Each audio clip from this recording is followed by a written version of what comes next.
Appamada and its programs are supported by your generosity, and your generosity and support makes such a difference.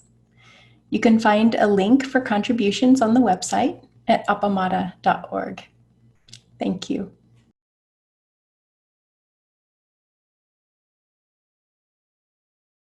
Good morning. Good morning. It's good to be with all of you. Thanks for making time on the Sunday morning to pass up on a Dharma talk to chat with us today and discuss the sort of health and well-being of our Sangha. So as we start off, I might invite Peg just to frame and remind us of kind of how we're structured and why we're meeting in this way, and then we'll jump into a few things together. Okay, can everyone hear me? So I wanted to say a warm welcome to everyone today, and online and in person. It's a bright, cool day here in Wilmette. The trees are brilliant, and they're standing in pools of orange and gold and crimson, as if they're being licked by flames. After this meeting, I'll be delivering homemade glazed pumpkin cookies to Miss Elliott and her folks. It's very Norman Rockwell here, you know. I do want to give some heartfelt thanks to you, our Sangha, for attending today, for your ongoing support for Appamada, for your care for each other, and for holding our Sangha together faithfully through some difficult times. This way of life, caring for each other, and for the community, practicing together, learning together, celebrating together, and grieving together, sharing our lives with each other, seems to me the best way of living in the world. I'm old enough to have tried or witnessed most of the others, so I say this with some confidence. As we deepen together our calm abiding in ethical foundations of the precepts, the practices of the 6 paramitas of generosity, morality, patience, vigor, concentration, and wisdom, we dwell in the divine abodes of loving kindness, compassion, empathetic joy, and equanimity. In doing so, simply by sitting together, we heal ourselves and we heal the world. All of this would not be possible without the energetic, mindful care of our entrusted Dharma teachers, who offer themselves freely as wise allies and guides for each person's spiritual path, as well as the well-being of our community.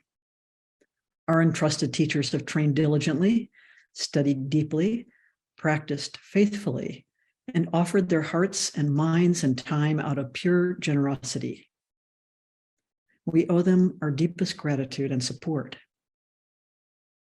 Further support and care is provided by our dedicated council members, experienced Sangha members meeting weekly to manage the many responsibilities for keeping this place functioning so smoothly, to deepen their understanding of the Dharma, to offer peer connection and support, and most of all, to be a brain trust whose diverse perspectives help us make wise decisions for the community.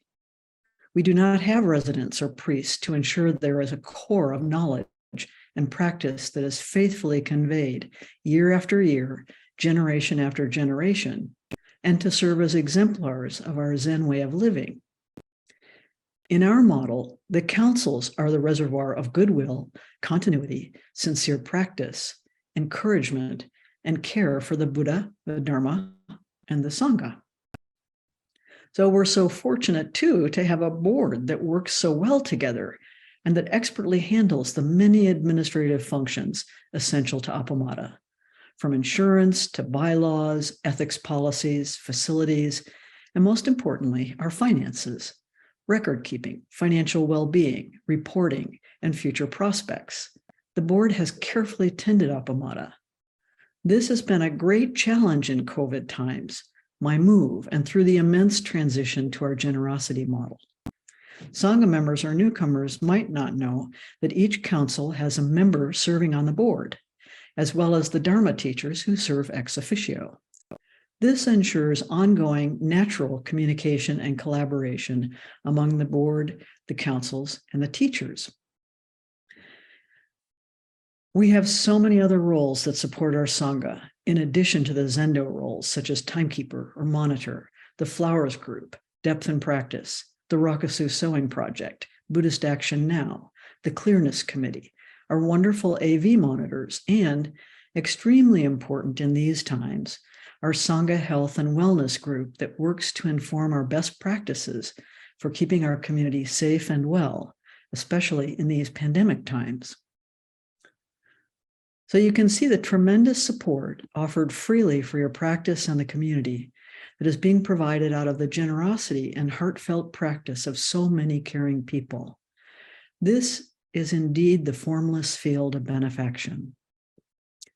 I thank all of you for the light and warmth you bring to our community of Zen practice, for your care and support of each other, the many helpers, and for me. I spoke extensively about this model of social architecture in my last Dharma talk, so I won't review it here. You can view it on YouTube, I think. So may we all recognize that we are worthy of this care and carry its light out into the rest of our lives. And thank you, Nate, especially, for your wise and caring leadership as president of the board. So I'll turn things over to you now.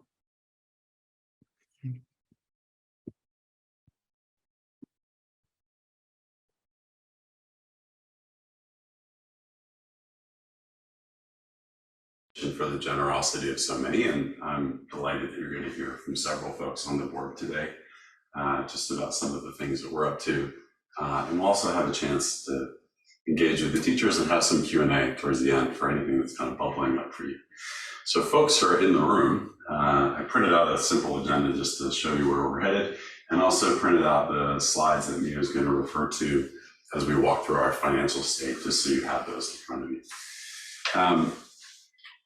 As I was hunting for a Dale Wright quote to sort of kick things off, and I couldn't find it, but I found another one that was really good. So I thought I'd share that just to get us going today. In his book, The Six Perfections, he writes of generosity and brilliantly, but he has this lovely quote: "The perfection of giving incorporates the wisdom of emptiness to transform the perspective from which acts of giving occur. When the impermanence, dependence, and insubstantiality of all things are observed down to the level of daily comportment, everything changes." So I love that sort of potential for generosity to be the catalyst for changing everything. And I think that, to me, as I've been working closely with the board and with councils, has been really resonating. So I just offer that as we get started. And before I turn it over to Q and Carolyn to talk a little bit about our generosity model, I also want to remind everyone that you are welcome to join us at our board meetings if there are things that you'd like to bring to the fore that you're concerned about in terms of our permanent home or things in our financial matters. You're welcome to join us. You can look on the calendar and see our board meetings are every third Tuesday, if I remember, is that right? It's every third Tuesday of the month. And so if you're interested, just email me or any board member and we'll make some time for you. So Carolyn and Q, would you like to share a little bit about the generosity model?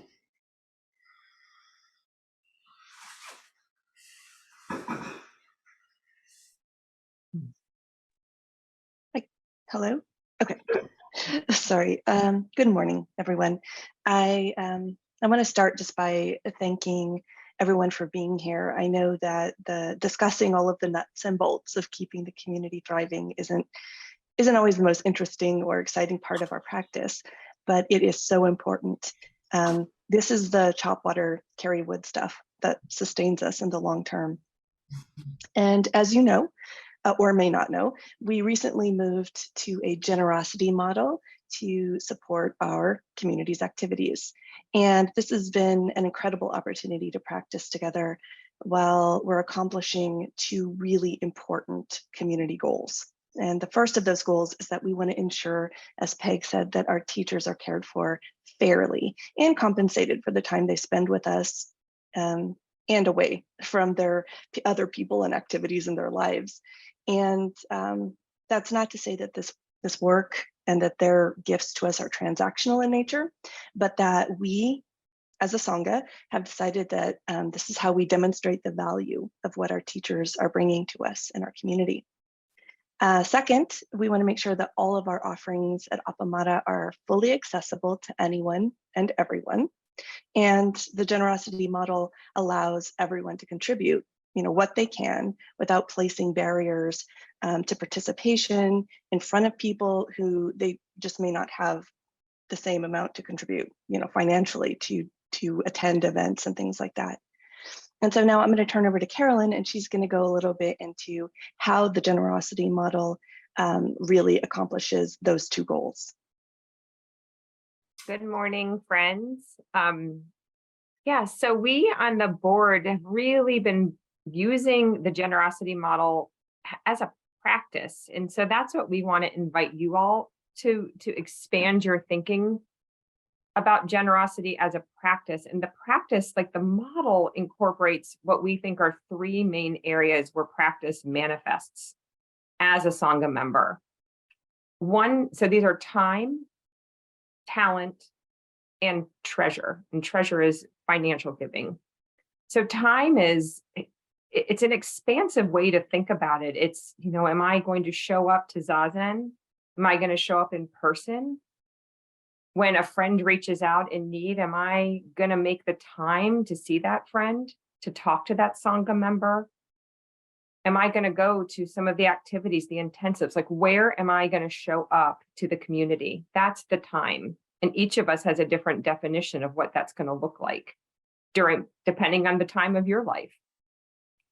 And then talent is we're on the board, we all said we have skills that we can give and want to contribute to the Sangha in a unique way. The council members have skills that they have all come forward and said, I want to, from all that is within me, contribute to this amazing Sangha. And so talent are there ways in which you have unique skills that you feel so moved to want to contribute to creating and sustaining and growing this beautiful Sangha we have? And then last, it's treasure. And treasure is financial giving. So financial contributions really are an expression of the energy of Dana. And really, when you look at the generosity model, this is all a practice. It's just an extension of a practice opportunity. It's a way to connect us with others and with ourselves. And it really generosity creates a relationship between the giver and the receiver. And I've had to toy around a lot with this. Like, what does that mean? I also say, gosh, what am I receiving? And from all that I've received, now what do I want to bring forward and give? And in what ways do I want to give from that just amazing receiving that I have been getting for years and years and years from this Sangha? But this is also a really interesting practice for all of us to say, where are we closed? Where are we holding back? Where do we feel our fear in terms of the time we're willing to give, an expression of our talent, or giving away some of our finances? So we really can use this as a practice opportunity to learn what keeps us from being generous. And we take on the practice to see where we resist it. So this has been an expansion of our Sangha, taking this bold move of moving into this generosity model. And we hope that you'll join us in seeing it as an expansion of your practice. It is just a whole different light when you look at it that way. And so now we're going to turn it over to Mino, who's going to tell us a little bit more about our financial status.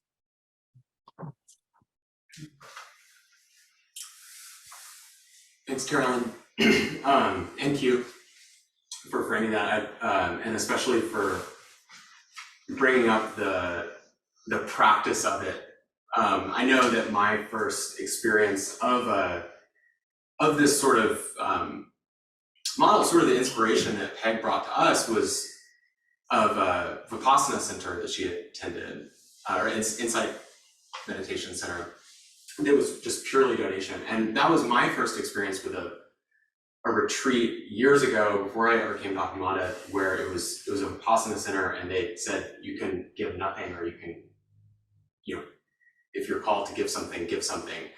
And that is challenging. So we're stepping into this practice of what does generosity mean to us, and what does financial giving mean to us potentially, and other kinds of giving. So I'm going to give a high level overview of our year and where we started out the year, looking forward, and where we are so far. And it is high level, so I apologize if it's quick, and know that you can always request full financial reports from me or the board. Those are publicly available.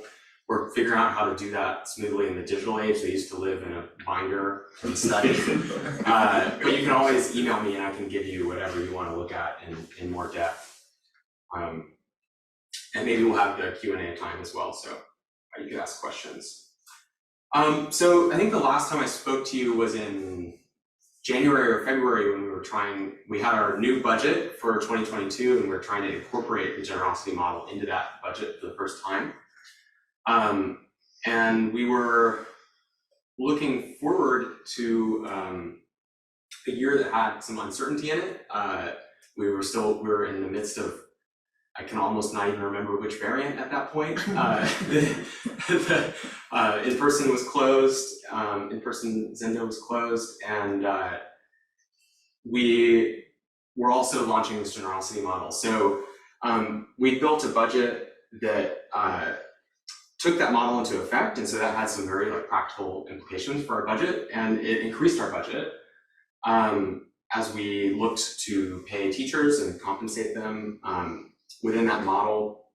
But the board felt comfortable doing that because we had been had positive cash flow over the last several years before that, and seen this trend of giving and generosity within the Sangha that was already this foundation for us to launch this model. So the board decided to approve this budget, and knowing that within the budget was the potential to have to rely this year on some of our cash reserves, if it came to that, to sort of get this model into flight, and thinking that the Sangha would step up to help support our teachers. So it was sort of a leap into the unknown, but also a leap into this practice of generosity. So it was kind of exciting. I wanted to also just talk about some of the kinds of expenses. Is it possible to play the slides for is it easy to play the slides on the Zoom? Maria, I shared the slides with you. I emailed them to you, so if you're able, that might work. Well, I could do it in a moment because I haven't received them, so I'll have a look. I shall have a look. So I just wanted to say some of the things that Appamada, that are our expenses, because when we talk about our budget, it's a big number, and you might wonder what we are spending things on, but we pay we pay for rent and for upkeep of the building, and things in the building. We have a housekeeper who comes. We rent the parking lot down the street for overflow parking. We have computer expenses, Zoom licenses, new tech that Kim gets set up for us, professional fees like bookkeeping and accounting that we pay for both regularly, monthly and annually. We have special events that we put on where Appamada as an organization is able to sort of be the host and provide delicious food. And rent event spaces. We have our insurance through the board, and then the big new thing is these teacher payments. So we've sort of got this whole budget, and we look at that annually, and we're kind of coming into that season again where we're looking at it as a board. So it's a good time to reflect back on how the generosity model has been going so far. Thank you, Maria. Maybe we could skip forward to the fourth slide. So this year, as we've watched things unfold, we have 40, as of the end, all the numbers I'm going to say are through the end of September, just to have a clean line, a 42% increase in the number of donations this year over last year, which is pretty amazing. And we've, I'll say that like 9 months maybe even isn't enough time to start to see trends, or to know if it's a real trend or if it's an anomaly. But that's really encouraging. We've had some special events this year, and we've had expenses for that, and we've had donations for that. We had the Dharma transmission celebration in the spring. So there's a lot there, but that's when we started to see that as a board within the last few months. It was really encouraging. So as of September 30th, we had $86,000 in contributions this year. And that's compared to about 61,000 by that same time last year. So not the total for the year, but just the first 3 quarters. On a monthly basis, we have an average of 58 individual contributors, some of whom give once in a month or sporadically, and a lot of whom are regular monthly contributors.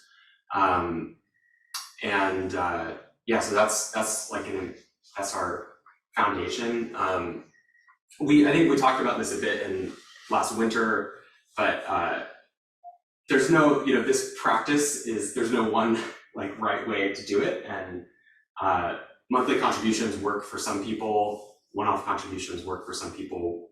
We, as a board, don't want to tell people how to give, but or what to give. That's the whole practice of it. So it's a little nebulous, but that's just our average, both of recurring donations and of one-time donations, and sort of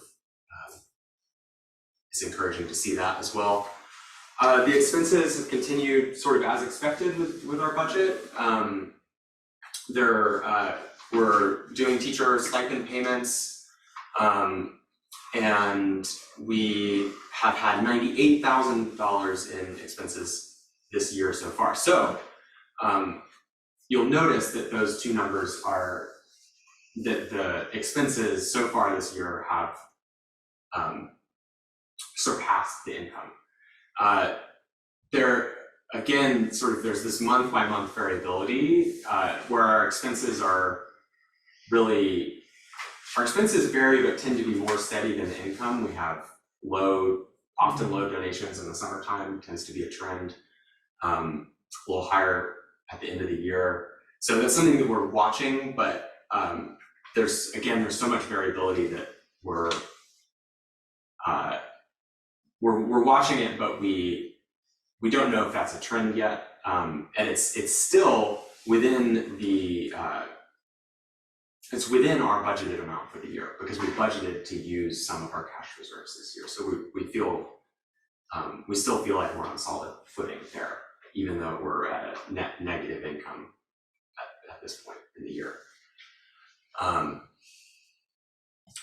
Yeah, I don't have a clock in front of me, so I'll keep cruising. Can we have the next slide, please? So here's a little chart this is sort of so again, this is just through the end of September. So it's sort of a dynamic chart that we look at every month as a board, just to visually sort of see where our income is falling relative to where our expenses are falling relative to our income, relative to our budget. So there's a few lines on here. The blue bar is our income. The red line, is our expenses. The red line is our income at that same point in the year where this chart was made.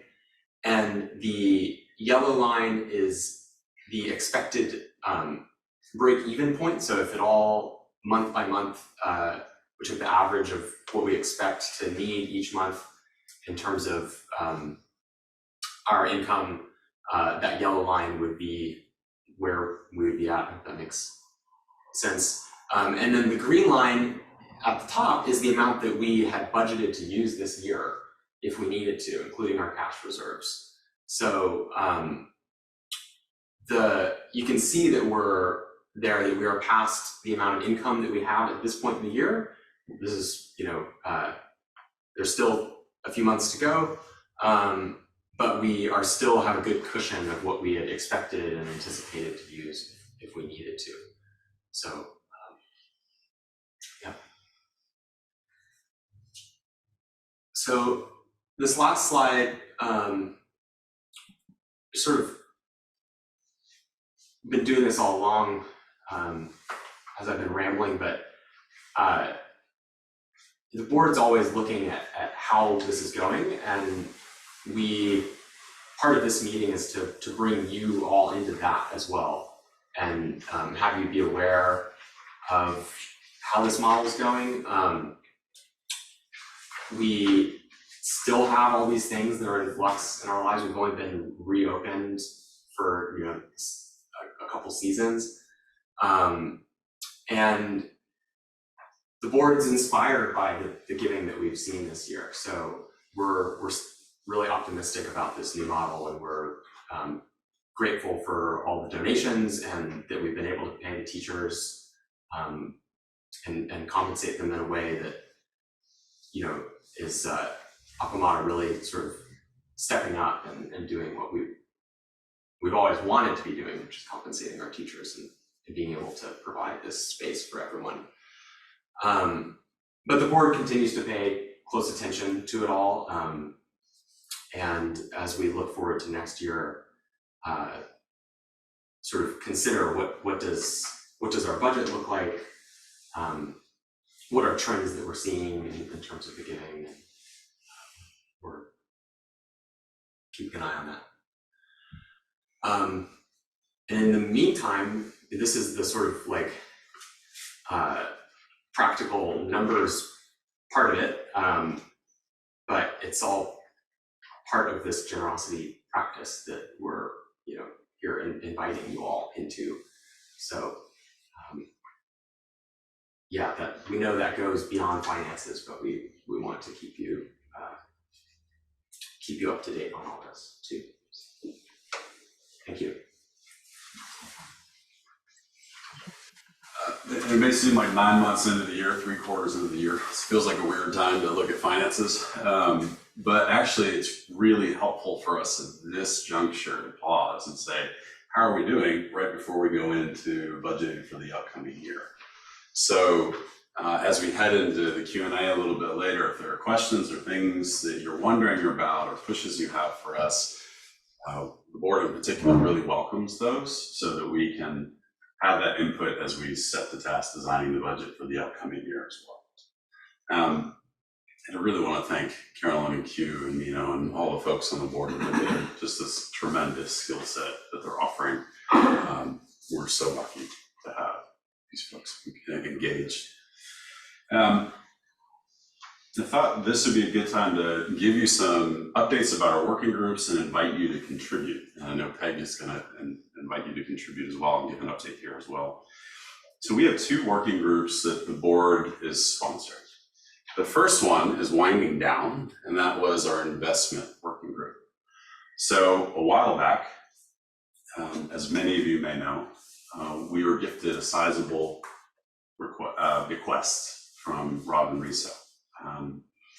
And we have been in the process of looking for a partner who would help us be good stewards of those resources and future resources down the line.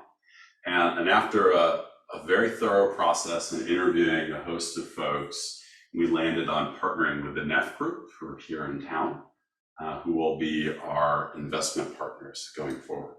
And we landed on them in part because they are a very established company who manages billions upon billions of dollars and does good work.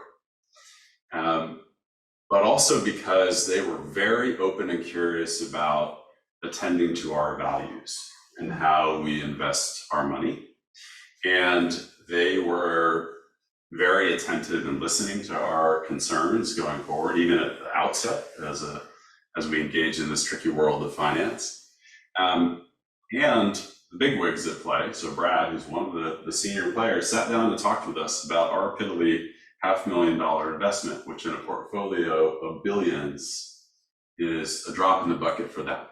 And he has been completely responsive and attentive to us at every question.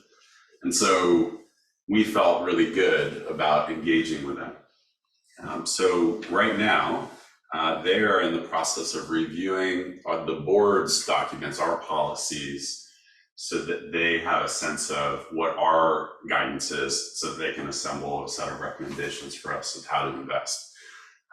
When I spoke with Brad last, he said, well, with the market as it is, we can take our time. So we are not missing out on anything at the moment. So that gives he and his team an opportunity to sort of review what our aspirations are, and then slowly enter the market over time into funds that really reflect our values, would honor Robin's aspirations, and serve us in the middle to long term. So that's one thing. And I just wanted to thank the folks on the board, and Shish and Joan and John Eric, who were part of that process of selecting those folks. The second working group that we have is a property search working group, which we're about to sort of resuscitate and add some energy into. We're not going anywhere, just to be clear. We have renewed our lease, and Nelda has been a wonderful landlord to us. And we have a 6-month lease that started in October and will continue until March. And we will continue to renew at either a 6-month or year-long clip for the foreseeable future.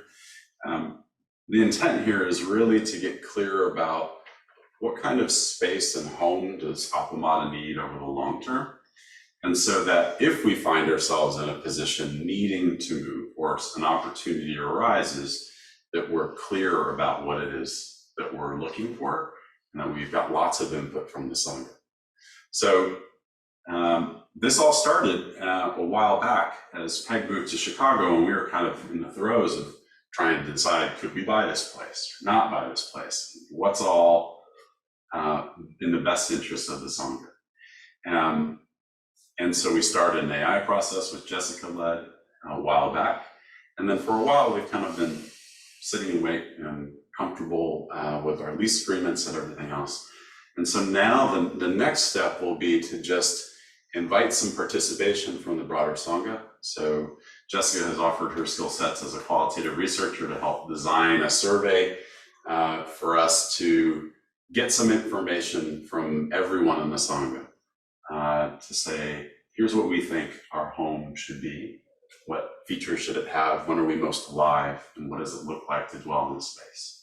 So again, we have no urgency in moving any point soon, but we do want to be thoughtful and careful about how we plan for the future and for our space.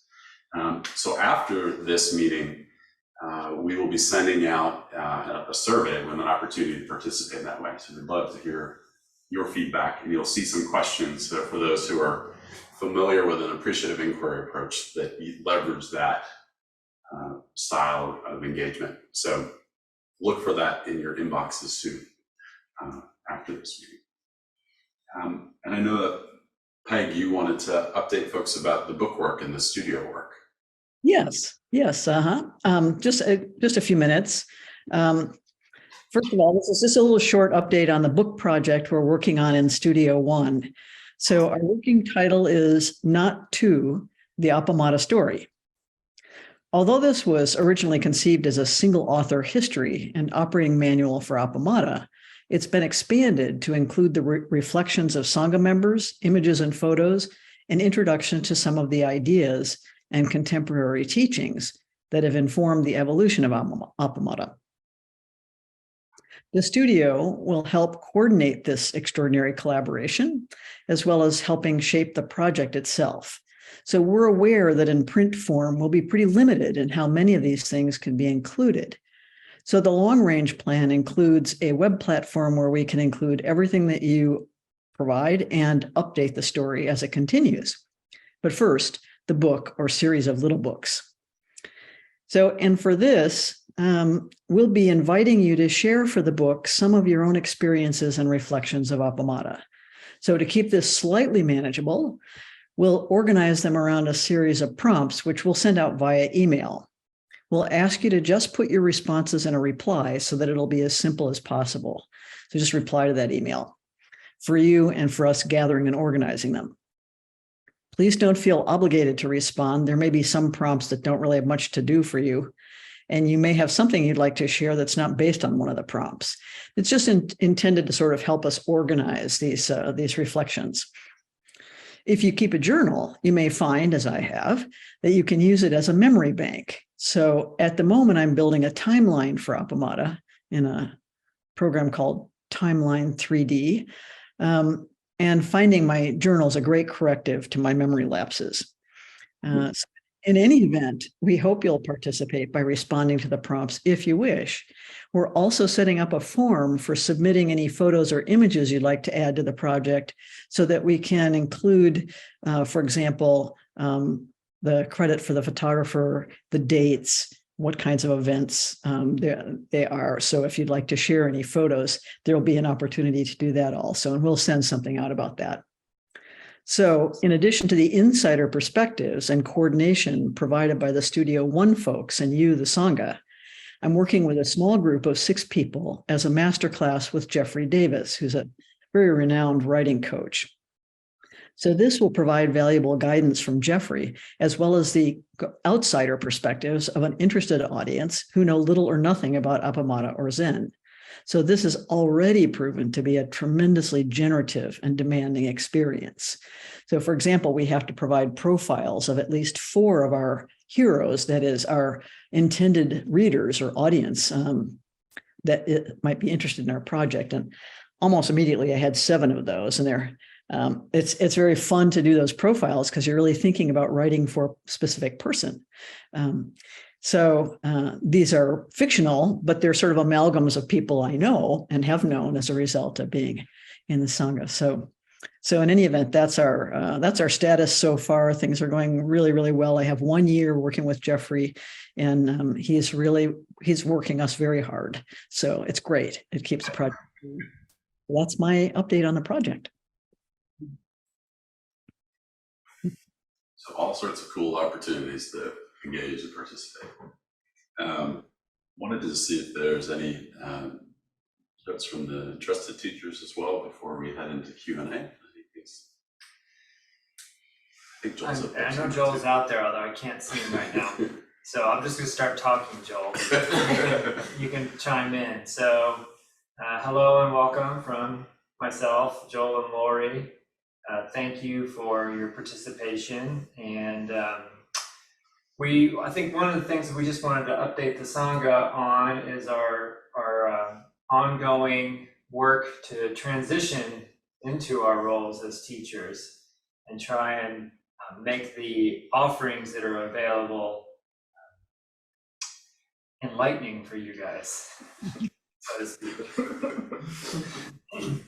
So with that, Peg and Flint have always done a good job of doing long-range planning every year, where they would map out every year's worth of classes and intensives and publish those and make those available. We've been stumbling a little bit as the entrusted teachers figure out how to take that over and how to work with Peg and Flint. But we just want to let you know that we've heard the feedback from the Sangha that some longer range planning would be welcomed and more beneficial to allow you guys to plan your engagement. So we've been working on that, and we'll be publishing a list of everything that's coming up in the next 6 months shortly, including a web page on the website for upcoming events so that you can map out the year and see when classes and intensives are available. So we should have that ready to send out to you in the next few days, but I'll just tell you what the next 6 months look like here for a moment. So we'll have a one-day sit. So we offer one-day sits, or what are sometimes called Zazen Kai, basically a one-day intensive, sometimes starting with a little kickoff the evening before. We try and offer those about every other month or so, 4 to 6 times a year. So the next one will be December 2nd and 3rd, and Lori will be conducting that one. On December 11th, we'll have a special Sunday program for the Buddha's Enlightenment Ceremony. So some of you may have witnessed those in the past. It's a lovely way to mark the occasion and kind of continue your practice intention. In January, at the end of January, January 26th, there will be, to the 29th, there will be a full 3-day intensive. When we say full, we mean early in the morning to late at night at Appamada, all day intensive and sitting. That will also, it'll be offered as a hybrid offering, of course, which we intend to try and do all the time. And that will mark the beginning of the next practice period, which is roughly a 90-day opportunity to sign up for the practice period to kind of set an intention for intimate practice during that time. There'll be another one-day sitting in February. The date on that one has not yet been not locked down yet. And then in April, I believe the 2nd to the 4th, if I'm right, Peg and Flint will be offering an integrated intensive.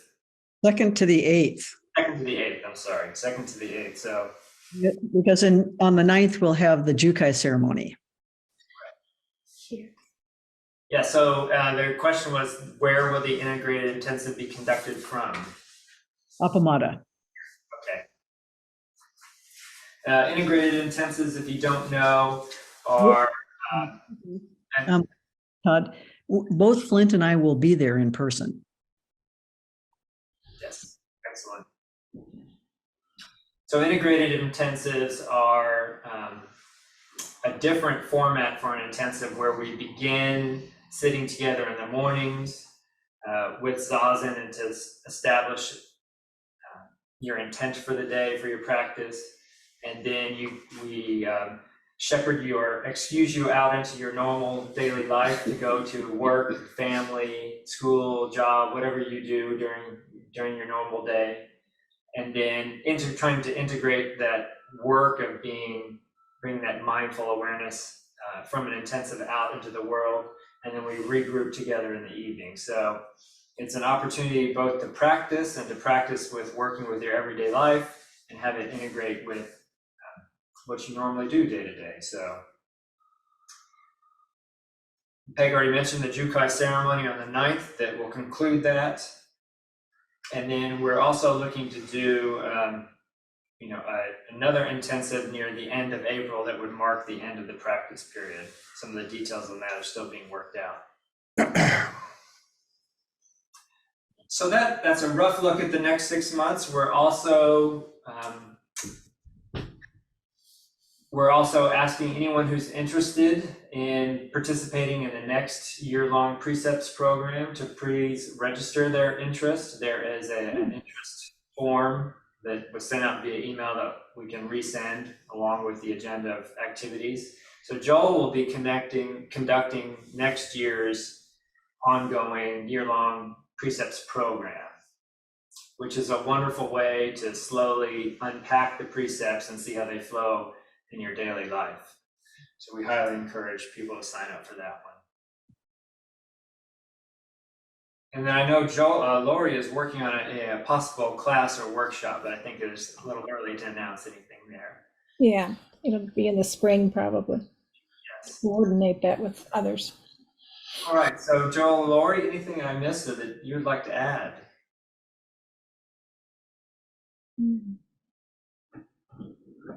I'll go first and say thank you, Todd, for the presentation. I do want to encourage people who have not taken the precepts. That's a dwindling group at Appamada. So many people have taken the precepts, and it's a wonderful thing for Appamada that we have this dual grounding in regular practice and in ethical practice that Peg started with Flint so long ago, and Todd has been leading for several years, and I'm really looking forward to leading over the next year.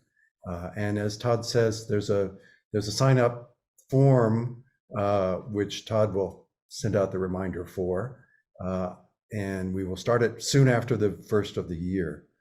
And if you haven't taken the precepts, it's a wonderful course of study. If you have taken the precepts, you're welcome to drop in or to retake the class or to just drop in for those parts that seem interesting to you. I personally took portions of or participated in the precepts class on 3 different years, and it's very beneficial for me. So thank you.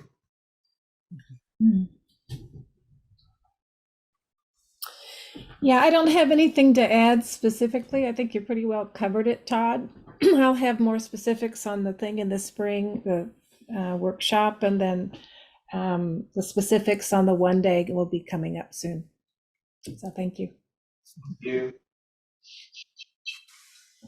All right.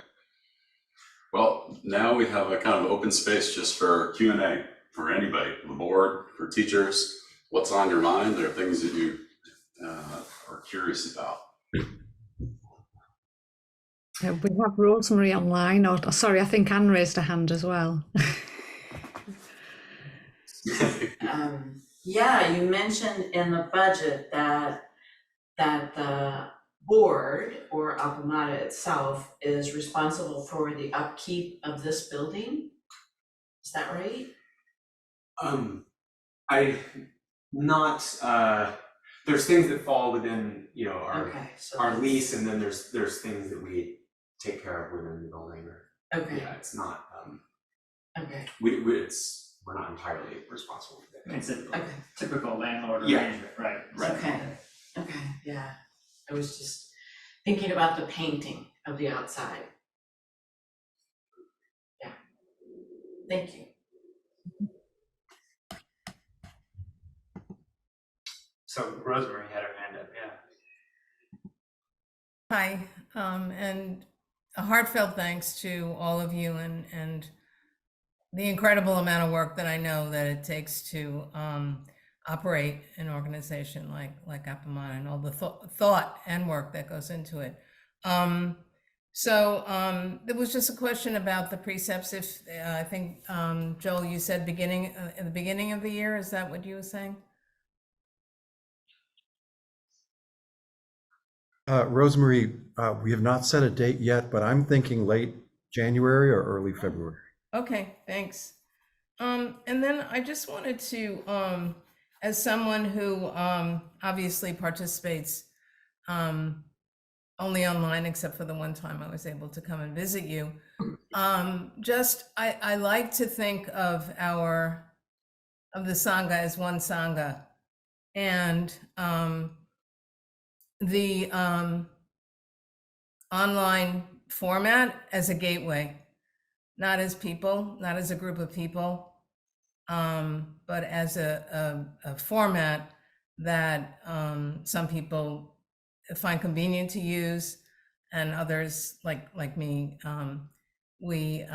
that's not our choice. It actually is not my choice, but that's what I have to do. So anyway, just the thought of it's one Sangha, it's not this group and that group. It's something that I cultivate within myself to think about and embody, I guess. So I just wanted to put that out there as an aspiration. Thank you. Who knew that Zoom would become a Dharma gate? Exactly, exactly. I see it as a gateway, not as a group of people. And it's just, yes, it's a gateway. Yeah, exactly. It's a Dharma gate. Thank you.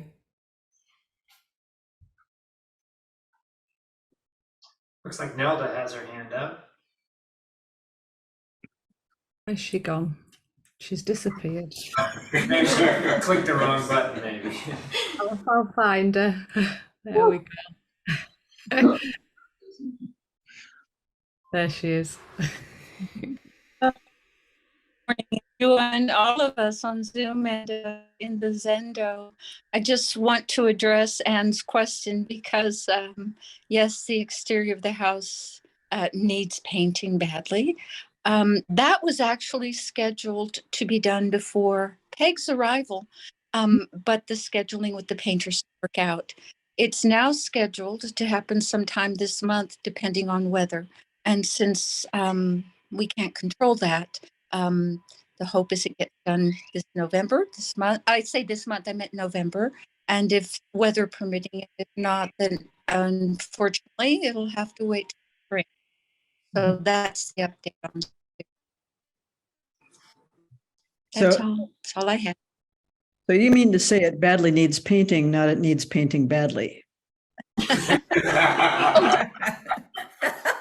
Oh, it's the English teacher in me. So leave it to the professor of rhetoric. Yeah, I appreciate that. Yes, it needs to be painted now. Thank you.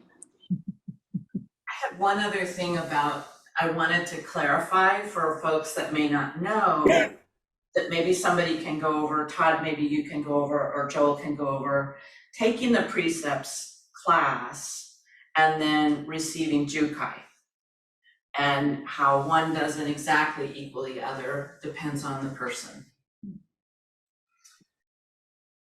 Hey, Peg, would you like to explain that? Absolutely. So the precepts program is a one-year program. You explore the precepts in depth, and because we do one precept per month, you have an opportunity to really reflect on where they show up in your own life and in your own practice. So at the end of the precepts program year, we have a ceremony where people can voluntarily, if they wish, formally take the precepts in a completion ceremony for the precepts program. The formal Jukai ceremony is done when someone completes a Rakusu as part of their precept study program or afterwards. And that Rakusu, as you can see Anne is wearing and as Todd is wearing, is then given to the teacher, who inscribes and puts seals on the back. And then it's presented to them in a ceremony that is the formal Jukai ceremony, in which you receive lineage papers that are, yes, are a direct connection between you and the Buddha. So they show our lineage in a kind of diagrammatic way. We also include the women's lineage and your personal lineage, spiritual lineage. So that ceremony is very formal. Our precept completion ceremony draws some elements from that formal Jukai ceremony. So that gives you a little bit of a taste of it. So if you attend the precepts completion ceremony, you'll have a little flavor of the Jukai ceremony, but there's a lot more sort of moving parts to the Jukai ceremony. And then the Rakusus are returned to the community for a year, where they circulate, and people who have taken the precepts can wear them. When they come in, they can take one and wear it. And so it just becomes permeated with the life of the community. And at the end of the year, it's returned to the person who sews it. And Anne is the one who's been leading up so expertly our sewing program, together with John Miller, who has also been helping with the folks online especially. So anything else you want to say about that, Anne? Thank you. Okay.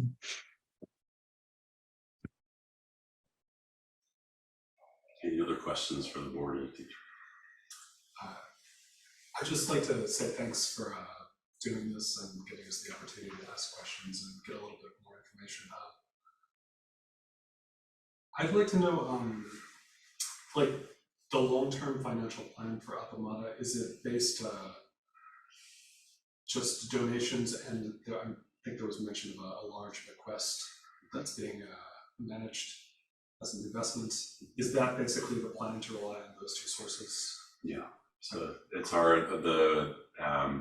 we think of all of that as Dana, right? As contributions from the Sangha. We were lucky enough to receive those particular requests, but we will continue to be donation driven as long as we continue to exist. So.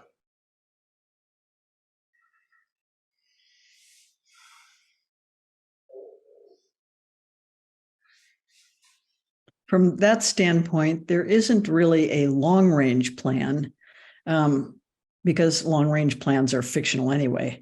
There is a sense of how we want to continue to support the evolution of Appamada, which is an organic process. So we're always looking at what space we're moving into, what needs are arising in a way that gives us some flexibility, and we're not nailed into some template that isn't going to serve us very well. The financial conditions are extremely, extremely, extremely unpredictable. So we're trying to be good stewards of resources that we have and look at how we can best use them as the Sangha continues to evolve. But that I see as an organic process.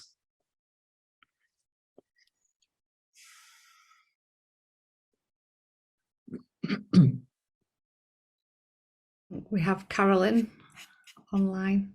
Oh, she's disappeared as well. Oh, I've got some gremlins going on.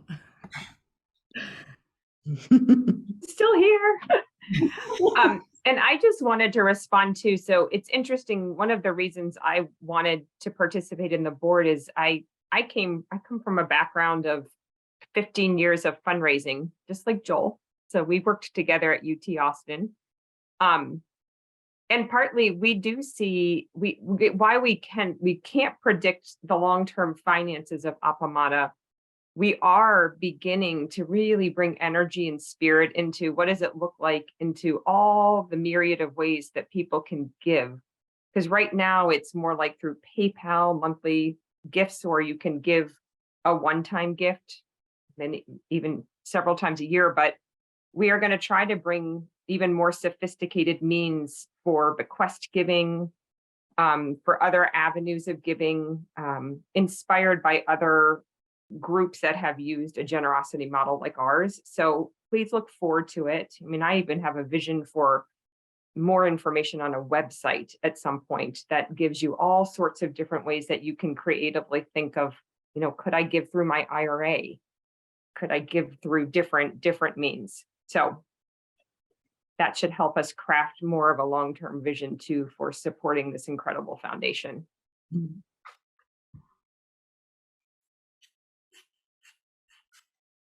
And maybe just a gentle reminder that something like Amazon, as it becomes more embedded in our daily lives and spending for things like groceries and deliveries, it's very easy to set up Appamada as the charity of benefit so that you end up giving seamlessly.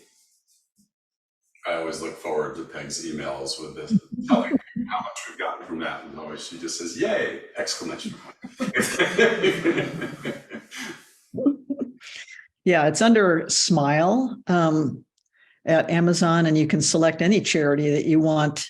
And they just make a tiny contribution for every purchase that you make, but it doesn't tend to add up over time and over the many sort of ways that we use Amazon.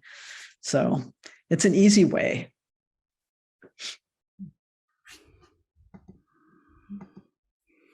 I'd just like to say something, if that's okay. Or was there somebody else? You got one hand in the Zendo too. Yeah, I was just gonna offer up for the board as well. As you guys explore maybe next year, adding stuff to the website, adding things like that. That's what I do for my living. Yeah, so online conversion flows, businesses, all that kind of stuff, built apps, all that. So there we go. There you go. Talents. Thank you.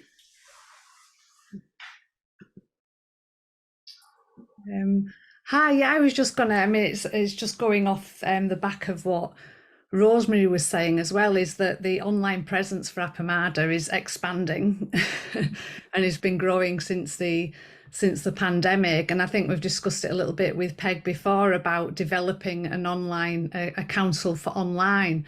But for me, there was also something about it being important for there'd been online councils been integrated in the on-site councils, if you like, for things like preparing for intensives. And how do we prepare an intensive that not only relates to people on site, but really is really inclusive of people online? How do we make it more online friendly and on-site friendly, so it feels more of a coming together than online watching an on-site intensive? You know, there's so many ways that we can adapt to make it more inclusive and online friendly in that way. And for people that come to the Zendo, I mean, I've got to know so many people that come to the Zendo all the time and that come online. And for people that come to the Zendo to also maybe once a month attend something online, so that there's more of an integration going on between the two. Because I found, because I see people in the Zendo and online, I've become really integrated in Appamada and feel like a whole member. You know, there's no difference to me for online and offline. It really does feel like I've embodied and become a part of Appamada and really got the essence of you all that I see online in the Zendo. You know, I've really got to know you, and my practice has deepened because of that. You know, and because of how it's such a shared practice, isn't it? It's such a relational practice. And it's just been an amazing experience being part of it for the 2.5 years of coming nearly every day to sitting, and how that really begins to get into your body. And just, but how I've also noticed that by no intention, sometimes the online people aren't related to in a way that could be improved.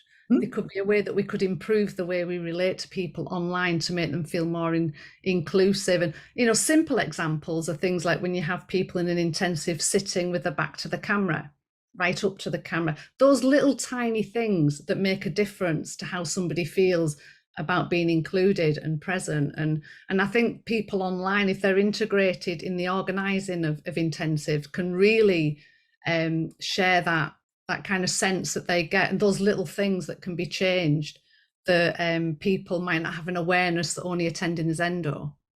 You know, they won't have that same awareness. They just won't be aware of it. And I think it's having integration of councils, online, offline, as well as an online council possibly, to really begin to share, make it more of a shared experience between online and offline. And so that we're not online, offline, we're just Appamada. You know, so that was, thank you. That was just all I had to share, just that really. But I've really felt it. I've really, you know, it's been a wonderful experience. It's such a wonderful place to practice. And I do feel like I know every inch of that Zendo, including where the Dana box is. Thank you. Conscious of time, we're a smidge over already, so it'd be good to wind down, but please do, as you have other questions that arise, or reach out to me for the board or any of the board members. You can find our contact information on the website, and obviously reach out to teachers as you have questions. But thank you so much for your care and your generosity. Professionally, I work with lots of organizations, and I can tell you this place is unusual in the best way. So I just thank you so much for your care, and we're so delighted to be a part of it.